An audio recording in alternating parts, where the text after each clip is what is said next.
welcome to DPI in English version. Enggak ya, salah ya. Itu. Jadi kita besok ini di weekend Jebret Media bakal merilis sebuah project terbaru dari Jebret Media, yaitu DPI versi English version. Iya benar. Tapi kalau buat yang nggak ngerti gimana? Semoga ngerti lah ya. Ya gue aja nggak ngerti gue ngomong apa kemarin. Ya mohon maaf kalau ada salah kata, salah perbuatan. Karena kemarin harusnya gue jadi host, lo jadi Pandi. Tapi itulah kemarin ya kita namanya juga nyoba-nyoba konsep baru, mudah-mudahan bisa dijual. Benar, dengan konsep baru juga gue satu segmen biasanya ngambil alih Panji. Iya, gue jadi sekarang ini udah mulai makin terancam ya. Nggak apa-apa Nes, nanti ada DPI English version lo aja di sana. Cuma nambahin kerjaan Tapi gue nggak dong, apa-apa. Ji. Jadi Nesa ini kemarin sudah kita coba juga menjadi lebih involved di DPI. Jadinya nggak cuma jadi co-host, tapi nantinya akan lebih involved menjadi calon host utama juga. Jadi nggak cuma di opening, tengah-tengah dan juga closing, tapi juga nanti akan banyak ikut diskusi sama Makanya lo pandit-pandit. harus banyak belajar, Ji, kalau nggak mau tergantikan sama gue. Kalau gue harus banyak belajar yang nggak jadi deh. Emang ada yang nggak banyak belajar gitu kan? Lo ngomong gitu Enggak, kan? oke. Tapi makin banyak aja yang jelas saingannya, karena di sana udah ada Nesa, terus ada siapa Mardel, ada Vaniko, ada siapa Dias, ada kadang-kadang si Aldi bisa jadi host, bisa jadi pandit juga. Serba bisa lah semuanya. Karena DPI pokoknya. kan udah 2 tahun, jadi Benar. mungkin pada menyadari gue ini multifungsi, Ji. Benar. Ya sama lah kayak lu di kantor juga kan multifungsi kan. Lebih ke kerjain ini, kerjain itu gitu, semua dikerjain gitu Ya tapi kayak baju lo lah, multitafsir itu. multitafsir. Udah kayak klepon ya. Iya kayak telepon, Tapi yang jelas Ji, karena kegiatan kita padat setiap hari kita ke studio, mobil kita juga harus prima dong. Betul. Pakainya GeForce makanya. Nah. Jadi di jalan nggak akan ada apa-apa. Fast Moving Automotive Parts punyanya Indonesia. Jadi buat kalian yang mau tanya-tanya, pengen tahu speknya GeForce, harganya berapa, pengen beli, langsung aja beli, bisa dibeli di Tokopedia, blibli.com, Shopee, Bukalapak, dan lain-lain. Follow juga Instagramnya nih @geforce_id, karena saat ini GeForce sedang mengadakan lomba review produk. GeForce berhadiah total 9,5 juta rupiah. Tetet Gering Shogun. Jadi kalau kalian punya beli produk GeForce-nya, kalian review pakai video, kalau paling menarik nanti bukan nggak mungkin kalian memenangkan hadiah yang nanti ada total hadiahnya dalam lomba review produk ini adalah 9,5 juta rupiah. Tunggu apa lagi? Mau gue dicek di Instagramnya dan ikuti lomba review produknya. Iya betul banget. Dan Panji sekarang kan lagi ini nih jeda internasional. Bukan jeda hubungan kita ya. Panji ya kayak nanas manis tapi gatel ya. Udah mulai natskal Panji. Aduh. Lagi jeda internasional Ji. Tapi ya gitu jadinya semalam kan banyak pertandingan kualifikasi Ya. Pildun. Betul. Kayak kemarin yang udah gue bahas. Nah tapi ada yang menang besar juga nih Ji dari Hungaria semalam. Ya. Nah ini dia kita lihat. Ini dia England yang kemarin cuman bisa mentok sampai ke final. Sekarang kalau di kualifikasi emang jago lah Inggris lah untuk menang-menang besar ya. Kemarin juga ada si Raheem Sterling, Harry Kane, terus juga Declan Rice dan Maguire yang nyetak gol, dan bahkan mereka di tengah selebrasi sempat-sempatnya minum. Mungkin aus kali ya mereka ya. Terus juga Lu mau bahas apa nanti? Inggris apa banyak, Itali? ada Itali, benar. Itali ya. Sebenarnya kalau Itali kemarin udah kita bahas juga yang previewnya sedikit tentang problematika Italia, dan terjawab tadi malam. Memang ada sedikit yang harus dibenahi sama Mancini ke depannya. Dan Inggris sih kalau kualifikasi selalu jago, tapi selalu ada missing ada faktor X yang selalu membuat mereka kayaknya susah selalu buat juara nih. Mantap. Gitu. Oke langsung aja lah kita diskusi malam ini. Ada Mas Gita dan juga ada Bang Bes. Tapi setelah stand up bola raga satu ini. Seneng gue Liverpool menang. Ada yang punya Arsenal. Koji, tolong Arsenal diganti logonya jadi pistol air. Sudah stop, jangan ada ngomongin Arsenal, karena aku mau ngomongin rivalnya, Manchester United. Kalian pendukung MU, kalian gak usah sok-sokan. Kalian juga kemarin tidak bisa menang ngelawan Southampton. Main. Sebelumnya perkenalkan, nama saya Ali Akbar. Saya dari Ternate Bang. Saya dari Ternate, Maluku Utara. Ya? Ada Ternate. Ih mantap. Ternate mana Bang? Ih orang Pulau Jawa bro. Jawa berarti. Barca selalu diving Ya, betul. diving apalagi masih Pedro, Neymar itu Busquets tuh paling lembek sekali disentuh dikit langsung jatuh. Kayak apa tuh Kayak lembek? Pepeda. Itu dia stand up bola raga bersama Ali Akbar, dan jangan lupa juga saksikan episode terbaru nanti bersama alumni Suci 9 yaitu Levi, tapi bukan Daniel Levinya Spurs tapi Levi Komika. Oke, kita sekarang sudah malam ini bersama Mas Gita Suwondo dan juga Bung Bes yang kemarin juga sudah ikutan perdana live kita setelah ikutan lu siaran perdana lagi setelah pulang dari Turki dan kemarin ngerayain 2 tahunan DPI. Gimana, ada harapan apa Mas Gita untuk DPI kemarin 2 tahunan? Kan 2 tahun tuh ibarat bayi ya. Bayi itu kan 2 kemarin tahun itu kan 14 bulan sampai 2 tahun kan mereka jalan lari-lari, biasanya nggak pernah berhenti. Dan itu DPI kan diharapkan gitu, nggak pernah berhenti-berhenti. Amin. Ya, dan nggak pernah berhenti ngasih cuan buat kita semua. Kalau Ya. gue belum Siap, punya anak amin. jadi nggak bisa ngasih perumpamaan bayi. Karena belum ada pernah bayi. lihat. Ya tapi Bes ini kan calon ini ya, calon mempelai ya. Semoga Bes juga semakin berada di jalur yang lurus. Jangan macam-macam ya Bes ya. Oke. Berkat DPI ini kita berani nikah nih. Wey, Luar berani biasa. DP gedung ya langsung Berkat enggak. kalian nih semua. Lu mah karena lu udah pindah keran saja.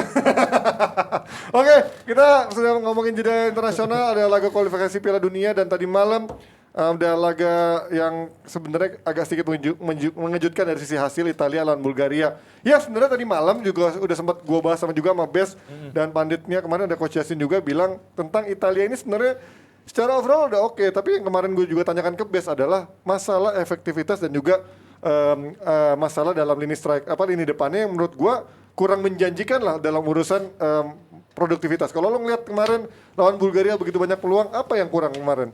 Ya yang kurang adalah ya tadi kita udah bahas Golnya. adalah orang yang mencetak gol di 12 meter itu yang bisa menyelesaikan sedikit peluang tetapi golnya yang banyak ya. Kalau kita melihat Italia pada masa lalu, era Del Piero, Totti, Vieri, Inzaghi itu kan udah istilahnya jaminan gol tuh. Striker-striker top di klubnya. Nah, ini sekarang kita ke Italia yang sekarang ini beda. Mereka tuh kuatnya tuh di tengah, mereka kuat, di belakang mereka kuat, bahkan pelatihnya pun kuat. Di depan mereka tidak terlalu istilahnya tidak terlalu mewah karena seorang Lorenzo Insigne dia main di Napoli. Napoli nggak main di Champions ya kan. Terus ada Immobile yang udah berapa tahun nggak main di Liga Champions juga. Istilahnya ini jam terbangnya kurang. Dan ini keburu tua kawan-kawan ini. Belum sempat mendapatkan pengalaman di Champions League, di Europa League atau malah nggak main. Tiba-tiba dia jadi tumpuan di tim nasional. Otomatis cuma Chiesa yang ada tadi malam tuh yang benar-benar luar biasa, militan seperti biasa, tetapi ya namanya stamina, semangat itu bisa habis. Oke, kalau Mas Gita, Tapi gini, kalau gue lihat Italia pun walaupun mereka juara Eropa dengan permainan mereka yang ofensif ya. Tapi ada 1 di antara 7 pertandingan itu yang mereka mengkhawatirkan. Lawan Austria, mereka perlu perpanjangan waktu. Itu kenapa? Ya karena mereka mentok nggak bisa cetak gol. Itu persoalan utama mereka. 90 menit 0-0 ya waktu itu kalau nggak 0-0, salah. perpanjangan, Om. Mereka baru perpanjangan, terus mereka cetak 2 gol. Chiesa salah 1 golnya. Ini artinya Italia walaupun mereka menguasai jalannya pertandingan ada momen di mana mereka mentok ya. Tadinya gue khawatir karena ada Acerbi, ada Emerson di sana, tapi sebenarnya belakangnya nggak terlalu teruji oleh Bulgaria. Yang teruji adalah bagaimana depannya mereka ada Chiesa, ada Immobile, ada Insigne juga tidak bisa membuat sebuah perubahan. Artinya killing the game yang tidak dapat. Mereka cetak gol cepat tapi tidak mencetak gol kedua. Coba balik ke line up. Nah ini dari line up aja kita udah bisa lihat Ji. Yang diganti itu bukan istilahnya bukan di gelandangnya atau Bukan di strikernya depannya. yang benar-benar harus diganti. Lihat Emerson dan Florenzi, 2 sayapnya diganti. Berarti salah satu lini serangan Italia itu bukan hanya di depan, tetapi juga dari fullback. Berapa sih umur Florenzi ya kan? Emerson kan menit bermainnya juga sedikit. Nah ini sebenarnya ini salah satu kelemahan dari Italia adalah variasi serangan. Nggak bisa cuma mengandalkan 3 di depan, tetapi overlap fullbacknya tuh nggak terlalu kelihatan karena di situ nggak ada si Spinazzola dan juga di Lorenzo juga nggak main, which is dia adalah pemain inti di Euro kemarin. tapi kalau ngelihat kemarin ini kan berarti sebenarnya tugas mencetak gol itu bukan cuma tugas striker karena Iya, betul. biasanya kayak Barella, Locatelli bahkan dulu di Euro Pessina bisa menjadi breakthrough juga. Kalau ini kan berarti nggak cuma striker tapi lini tengahnya juga harusnya dituntut untuk lebih banyak mencetak gol dong Iya, berarti. tapi di Euro pun mereka juga lebih banyak menguasai jalannya pertandingan ya. Artinya cetak gol kan lebih mirip lebih utamanya adalah di depan. Terus kalau kemarin melawan Bulgaria, mereka unggul 1-0 cepat, tapi gol kemasukan Bulgaria itu kan datangnya dari Florenzi awalnya. Itu Florenzi yang telat ke belakang, terus ada crossing. Ya, Bonucci tidak siap dan itu yang menjadikan gol balasan yang kemudian tidak bisa dibalas lagi. Jadi ini gambarannya bahwa Italia itu ya mungkin, tapi ini baru pertandingan pertama setelah mereka juara ya. Nggak yakin juga bahwa ini euforia juara, tapi kedepannya kan mereka harus berhadapan dengan Swiss yang sudah menang 2 pertandingan tanpa pernah kalah. Jadi ini akan dengan hanya juara grup yang akan langsung lolos ke Qatar, ini warning bagi Italia. Dan gua rasa sekarang poinnya Italia itu udah tipis-tipis dengan Swiss. Apalagi nanti kalau ketika melawan Swiss mereka kalah misalnya tersandung misalnya, nah ini yang bakal lebih berat lagi. Dan ini Italia gua rasa pelatihnya juga ngerasa Ini 3 pertandingan Om dalam 10 harian. Ini mereka harus benar-benar ngeracik. Seorang Kelly ini aja nggak main. Di Lorenzo nggak main, tadi kita udah bahas. Dan Spinazzola si dan Spinazzola juga ya kan emang cedera. Nah ini dia harus memikirkan nih, mana nih kira-kira yang mereka harus siap. Jangan sampai bisa tersandung di situ. Di situ Swiss menurut gua adalah partai kunci untuk di grupnya Italia ini. tapi di sisi lainnya kita melihat lagi-lagi Chiesa ini menjadi semakin perannya makin vital buat Italia. Iya, Kemarin di betul. Euro kita lihat lawan Inggris walaupun nggak nyetak gol yang banyak itu, cuman dia berapa kali memberikan ancaman peluang. Kemarin pun juga golnya berawal dari dia inisiatif dari kanan menembus ke tengah, akhirnya dia ngegolin sendiri. Ini artinya di bawah Mancini peran Chiesa akan semakin besar nantinya ya. Iya, kalau ke awal-awal kan semua orang bilang bahwa kenapa Chiesa nggak dimainkan sejak awal ya. Bahkan kalau kita bicara di awal-awal Euro kemarin kan Hanif aja sampai teriak, kenapa bukan Chiesa, kenapa Berardi ya. Berardi yang dimainkan. Tapi waktu Chiesa masuk kan Chiesa membawa sebuah perubahan ya. Ada permainan pada saat mereka harus mengejar ketertinggalan cepat dari Inggris, itu Chiesa yang datang di sana.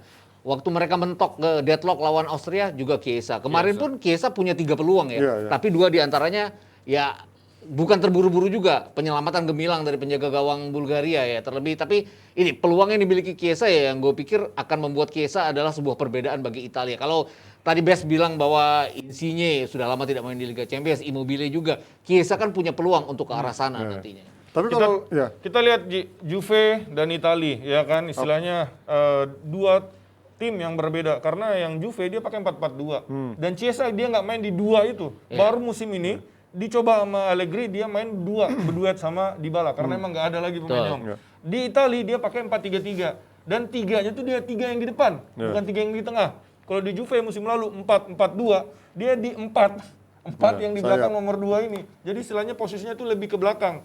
Dan kelebihan Chiesa ini adalah dia bisa one on one, penetrasi, ya kan larinya juga semangatnya. Nah ini buat di sepertiga lapangan musuh luar biasa. Tapi kalau di setengah lapangan sendiri atau di sepertiga lapangan kita, wah ini susah karena bisa kerebut, karena itu dia mengambil resiko begitu besar setiap kali dia main. oke, kita kalau ngeliat kalau gimana? Ada tambahan Mas Gita? Gue bilang juga Bulgaria niat ya membawa setidaknya harus berusaha dapat 1 poin di kandang lawan ya, karena melihat klasemen mereka. Jadi kalau gue lihat ya mereka niat total bertahan dan itu terbukti sukses. Dan melawan Swiss kan Swiss nggak model kayak Bulgaria. Ingat Swiss waktu di Euro juga dibantai sama Italia 3-0 karena mereka bermain pasti lebih terbuka dari Bulgaria. Oke, tapi kalau kata Mancini kan kayaknya sekarang lebih baik mikirin next match-nya lawan Swiss ketimbang menyesali hasil seri ini dan juga ya mungkin baru panas lagi setelah mereka kembali bergabung bersama timnas. Dan kalau kita ngomong yang pasti lebih nyesek adalah sebuah tim bernama Spanyol yang harus kalah dari Swedia dengan kaptennya siapa tuh? Lindelof. Kalahnya 2-1. Apakah ini mirip sama Italia? Yang menjadi problem utamanya adalah efektivitas di lini depan. Iya, konsistennya sama loh. Di Euro 75%, Mirip 25% ball possession. Ini juga 75%, 25%. Tapi persoalannya adalah di Euro si Swedia itu nggak bikin shot on target sama sekali. Ini mereka bikin 5 shot on target di kandang sendiri. Jadi 2 diantaranya berbuah gol dan mereka cepat sekali. Mereka ketinggalan tidak sampai semenit mereka menyamakan kedudukan lewat blunder dari Sergio Busquets saat itu. Jadi ada kombinasi antara ketidaksiapan kemudian blunder yang dimanfaatkan oleh Alexander Isak dengan sangat baik. Gua rasa tim-tim besar Eropa tuh mereka nggak mau mengulang kenyataan pahitnya Italia 2018 Om. Dengan dimana mereka ngambil resiko jadi runner up. Iya, betul. Ya kan setelah runner up mereka Harus undian, playoff ya.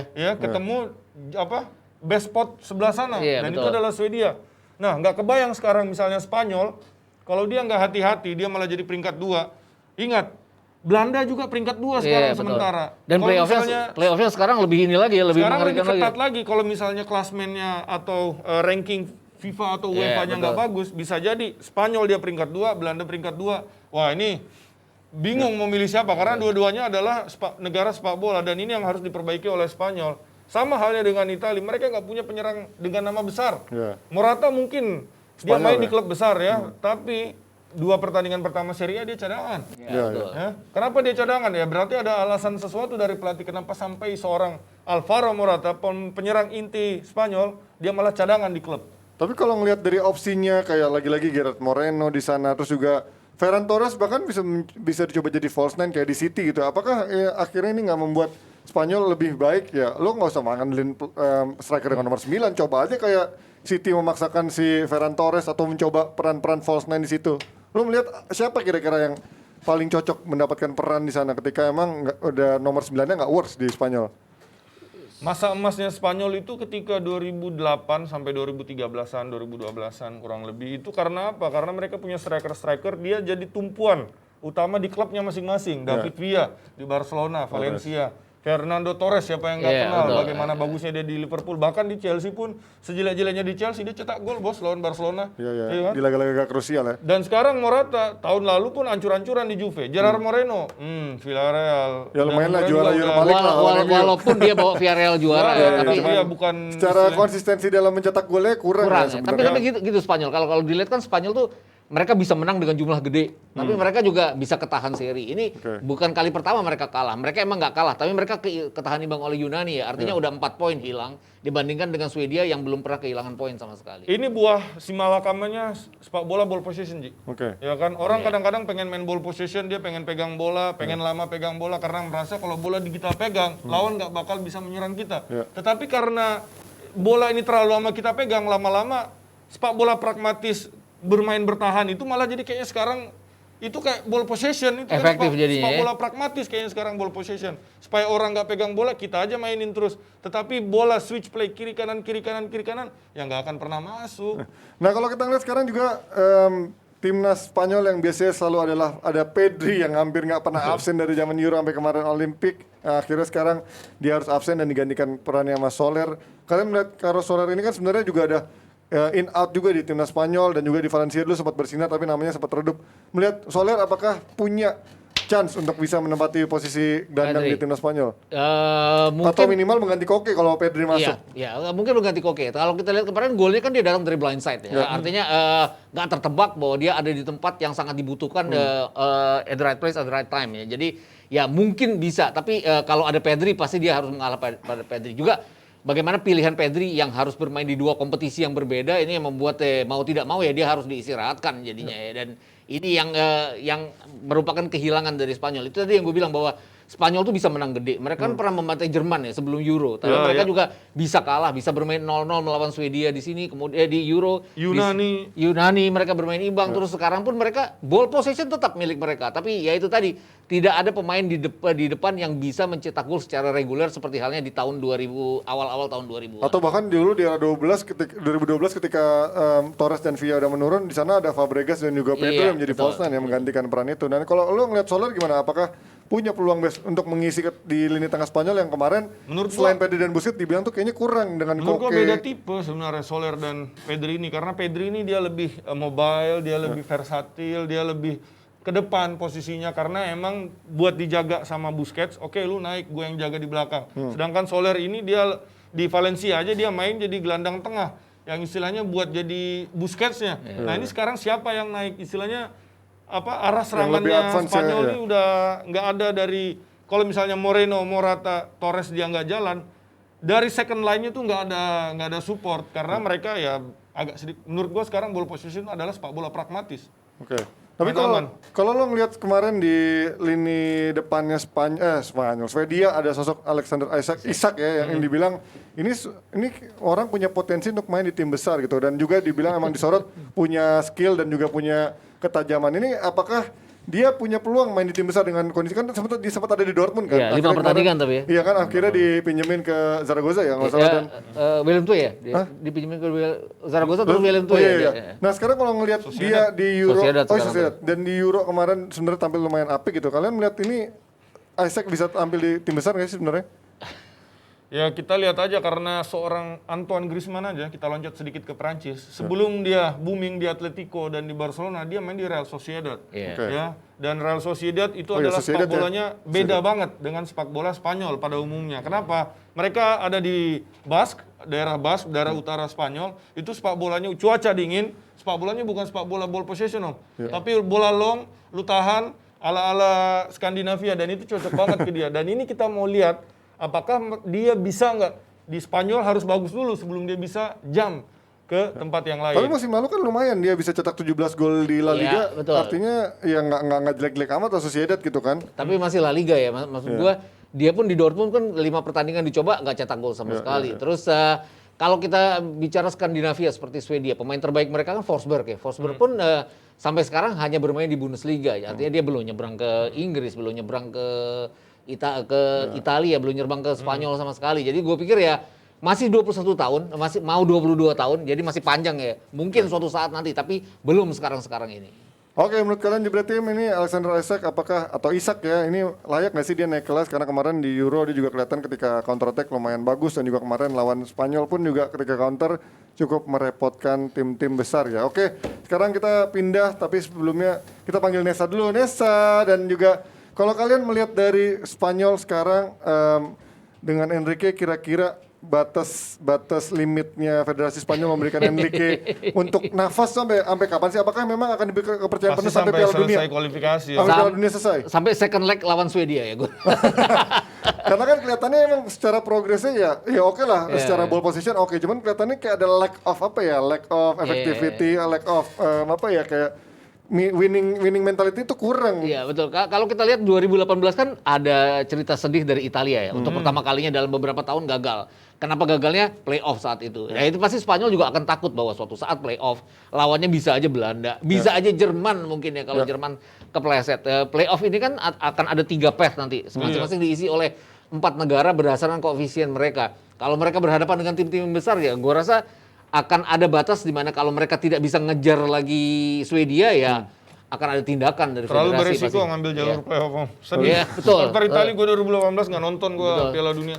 Ya, kita lihat nanti seperti apa ya Spanyol ya di bawah Enrique, apakah bisa bangkit dan juga bisa memberikan evaluasi yang kemarin di Euro terbukti masih belum jitu, apakah dia bisa lebih baik apa enggak? Oke. Gue kembaran sama Mas Gita ya, cocok maskernya Oh, sama maskernya baju. tukeran aja maskernya Mas Gita. Nggak boleh dong, Nggak boleh ya, nggak boleh. Tapi kita Sorry. coba tanya dulu nih Ji ke Jebretin, kira-kira menurut kalian Isak cocok nggak nih main di tim yang lebih besar daripada Real Sociedad, atau emang udah cocoknya di situ? Coba kalian komen-komen. Sambil gue persiapan juga mau menggeser posisinya Panji. Oke. Silakan lanjutkan. Cuma buat muas-muasin fans-fansnya aja kayak, Apip ini banget sama bola gitu, padahal mah. Bro, tapi kok nyinyir gitu sih Bang Bapak nama Apip pada masalah apa ya? Padahal dia punya visi yang sama, nyikut juga kayak gue. Sih. Ada yang momen yang dia menang bareng tuh, yang akhir pertandingan gak selesai, serius.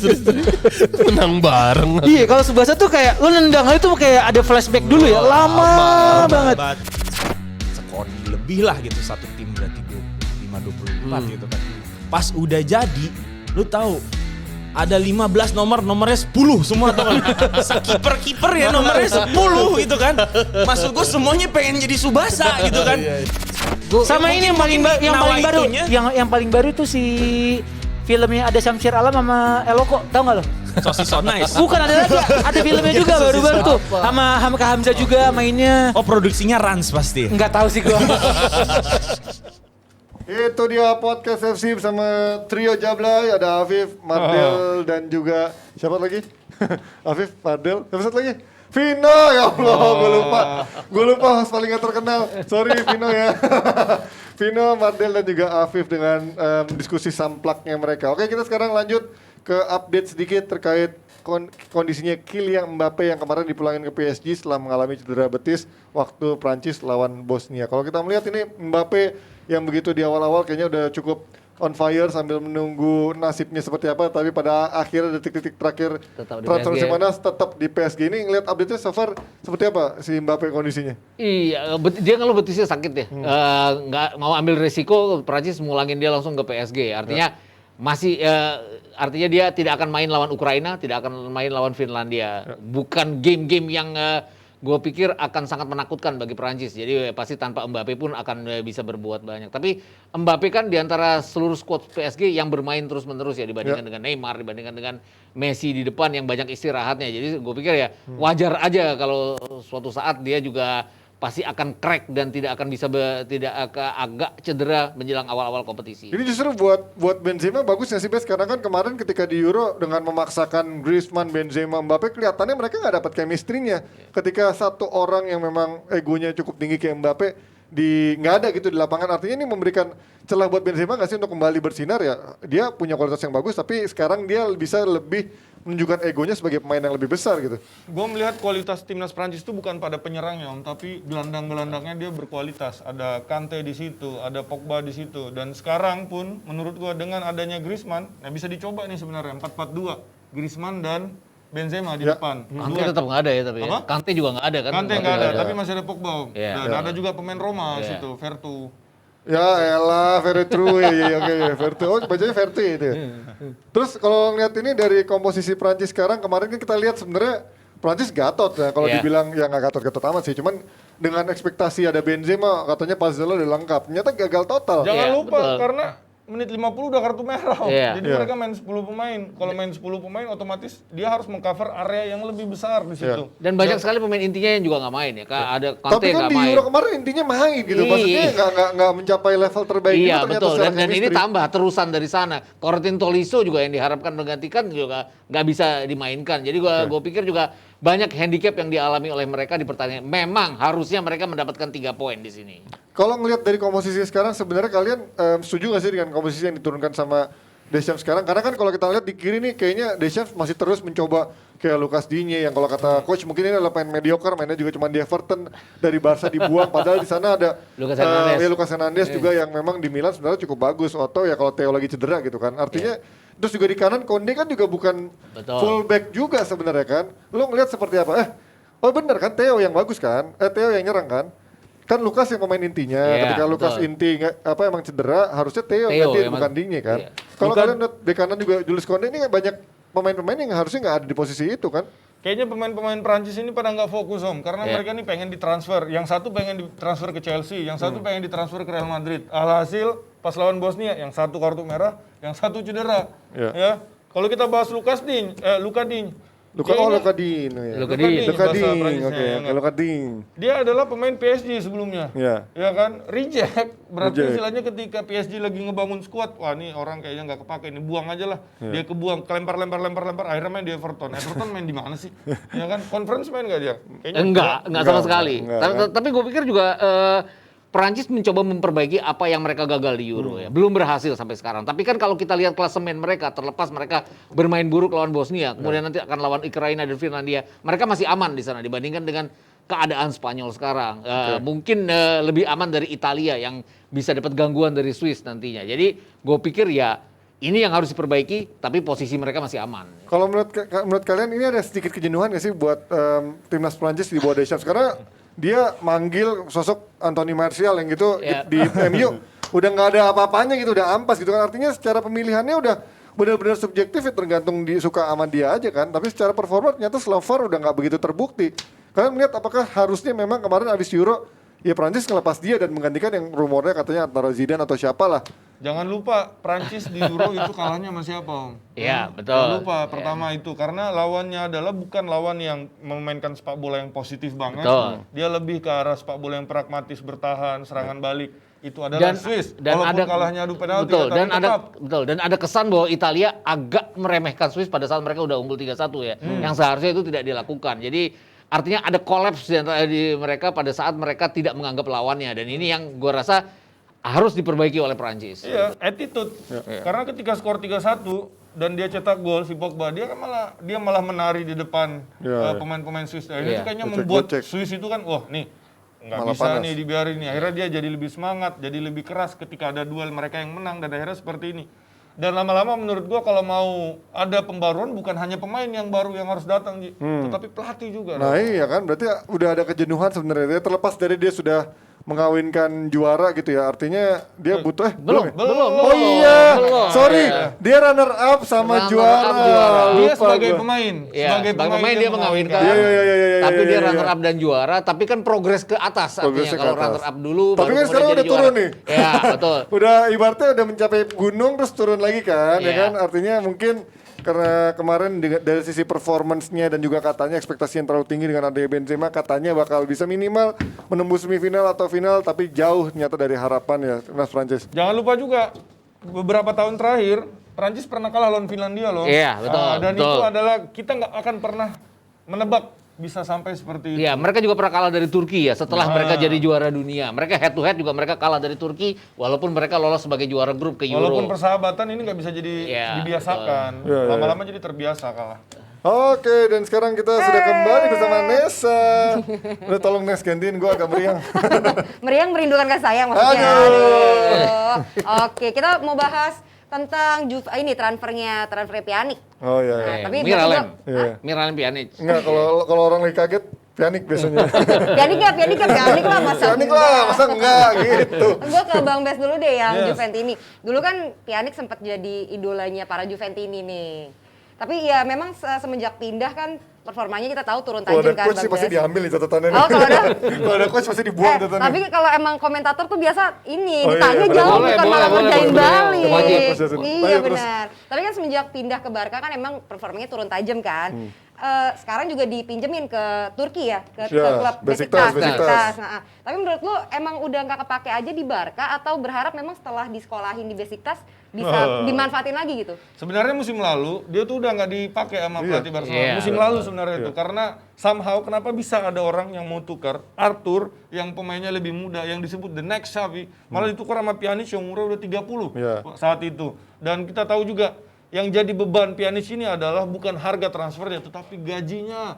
Itu sekitar 15-16 juta euro per musim. Bahkan dia tukar sama dikirim ke Besiktas dibagi dua. Barcelona bayar, Dia juga Besiktas bayar. bayar. Dan itu pun masih jadi salah satu pemain dengan gaji termahal. Itu udah dibagi dua loh, udah di split di Turki sana. Dan menurut gue emang udah nggak ada tempat buat dia di Barcelona. Tapi dari sisi permainan apa yang begitu membuat dia seolah jadi pemain sampah gitu. Di Juve dia begitu dibilang kayak the next Pirlo-nya lah ibaratnya yang menempati posisi shadow playmaker ya. Menurut lo apa yang begitu berbeda dari sisi taktikalnya Barcelona sama Juventus? Di Itali, mungkin pernah dengar ada namanya regista. Ya, Orang Pirlo. yang benar-benar yang mengontrol kayak Pirlo, dia mengontrol tempo permainan kapan ini. Sedangkan di Barcelona yang mengatur tempo itu adalah bola itu sendiri, kecepatan bola itu kan tiki taka, perpindahan posisi, positional play. Sedangkan di Juve di Italia sana orang ini yang megang satu orang.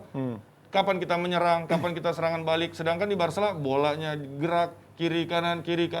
Istilahnya nggak bergantung pada satu orang. Bahkan Busquets nggak ada, tetap Barcelona main tiki taka. Nah ini menurut gua seorang Pjanic dia nggak bisa karena dia bukan produk La Masia dan dia bukan juga produk total football ala Belanda. Frankie de Jong oke lah kan karena dia dapat school Ajax. Ya.